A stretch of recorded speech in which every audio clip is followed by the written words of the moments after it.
নমস্কার, আমি তিলাঞ্জন, TSNM news আপনাদের স্বাগত। আমাদের বিশেষ অনুষ্ঠান তুমি বলবে আমি শুনবো। এতে আমরা কিছু বলি না, এতে জনগণ বলে, সাধারণ মানুষ বলে, জনপ্রতিনিধি বলে, ছবি বলে। একটা ছবি দেখুন, আমরা দেখাচ্ছি, সেখানে নবনির্বাচিত বিজেপি বিধায়ক এবং তার সঙ্গে পুলিশের সৌহার্দ্য বিনিময় হচ্ছে এবং ছবিটাকে বলা হচ্ছে চিত্ত যেথা ভয় শূন্য, উচ্চ যেথা শীত। চিত্ত যেথা ভয় শূন্য, উচ্চ যেথা শীত। কেন বলা হচ্ছে প্রথমে একটু ছবিটা দেখুন, তারপর আসছে বিস্তারিত।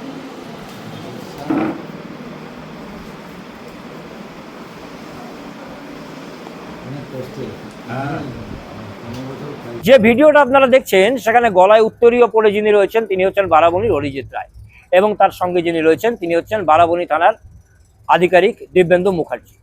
আমরা কেন বলছি চিত্ত যেথা ভয় শূন্য, উচ্চ যেথা শীত? এই অরিজিৎ রায় বারবার বারাবণীতে দাঁড়িয়েছেন এবং হেরেছেন এবং তার উপরে, তার কর্মীদের উপরে যে অত্যাচার হয়েছে সে কথা তিনি বারবার বলেছেন এবং বারাবণী তৃণমূলের দুর্ভেদ্য দুর্গ, সেই দুর্গকে ভেঙে তিনি বেরিয়ে এসছেন। নির্বাচনের শুরু থেকে, ঘোষণার পর থেকেই কিন্তু রাজনৈতিকভাবে পারদ চলেছিল বারাবণীতে, বারবার হুমকি ধমকি হয়েছিল এবং যেটা জানতে পারা গেছে এই অরিজিৎ রায়ের প্রচারেও কিন্তু যথেষ্ট বাধার সৃষ্টি হয়েছিল। এটাই স্বাভাবিক, শাসক দল তার নিজের জায়গা ধরে রাখতে এটাই করে থাকে এবং সেটাই হয়েছিল এবং বারবার বিভিন্ন জায়গাতে ভাঙচুর, অত্যাচার, মারামারির ছবি উঠে এসেছিল এবং সেই মুহূর্তে এই অরিজিৎ রায় এবং তার যারা সমর্থক রয়েছে তারা বিভিন্ন জায়গায় লড়াই করেছিল, আন্দোলন করেছিল এবং শেষ সময় এটাও দেখা গেছিল অরিজিৎ রায়ের যে ফ্ল্যাগ ফেস্টুন, সেই ফেস্টুন ছিঁড়ে ফেলা হয়েছিল। এখন ভাবতে পারেন যদি এই নির্বাচনে অরিজিৎ রায় না জিততে পারত তাহলে হয়তো তার চেহারাটাই বদল হয়ে যেত। সেই জায়গায় চিত্তকে ভয় শূন্য করে, উচ্চকে শিরকে উচ্চ করে সে লড়াই করেছিল এবং এই নির্বাচনে সে জয়লাভ করেছিল।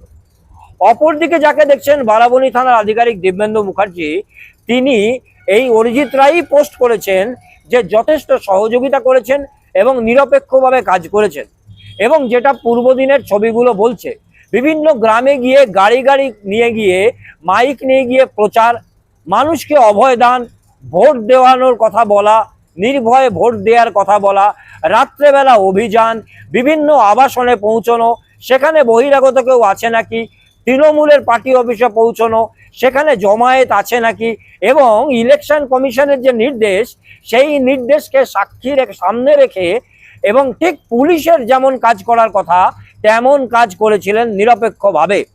একবার ভাবুন দেখি, যদি এই সরকার বদল না হতো, যদি বারাবণীতে বিজেপি বিধায়ক না আসতো, তাহলে এই পুলিশ অফিসারের স্থানান্তর কোথায় হতো? সেটাও কিন্তু একটা প্রশ্ন। তাহলে বলা যেতে পারে সেই পুলিশ অফিসার তার চিত্তকে ভয়শূন্য করে এবং মাথাকে উঁচু করে সম্পূর্ণ নির্বাচনটাই কিন্তু তিনিও এক প্রকারের লড়াই করলেন। তবে তিনি নিরপেক্ষতার জন্য লড়াই করলেন, যেন নিরপেক্ষতা বজায় থাকে এবং সুষ্ঠুভাবে মানুষ ভোট দিতে পারে, পরিণাম তাতে যাই হোক। আমরা এই ছবি দুটো এই জন্য দেখালাম, সৌহার্দ্য বিনিময় হলো এবং যে দুজনের মধ্যে সৌহার্দ্য বিনিময় হলো অবশ্যই বারাবণী থানার আধিকারিকের সঙ্গে তার সহকর্মীরাও ছিলেন। উভয় ক্ষেত্রেই কিন্তু একটা বিষয় উঠে এলো, চিত্ত যেথা ভয় শূন্য, উচ্চ যেথা শির। দুজনেই কিন্তু নিজেদের চিত্তকে ভয় শূন্য করেছিলেন এবং মাথা উঁচু করে লড়াই করেছিলেন, যে কারণেই কিন্তু বিজেপি নবনির্বাচিত বিজেপি বিধায়ক আজকে অরিজিৎ রায় এবং তিনিও পোস্ট করেছেন যে বারাবণী থানা যথেষ্ট সহযোগিতা করেছে, সুষ্ঠুভাবে নির্বাচন করেছে এবং নিরপেক্ষভাবে পুলিশ কাজ করেছে, সে কারণে তিনিও ধন্যবাদ জানাচ্ছেন। আমরা যেটা খবর সেটা খবর বলি, যেটা সত্য সেটা সত্য দেখানোর চেষ্টা করি। আমাদের বিশেষ অনুষ্ঠান তুমি বলবো আমি শুনবো যে পর্যন্তই, আবার দেখুন আগামীকাল।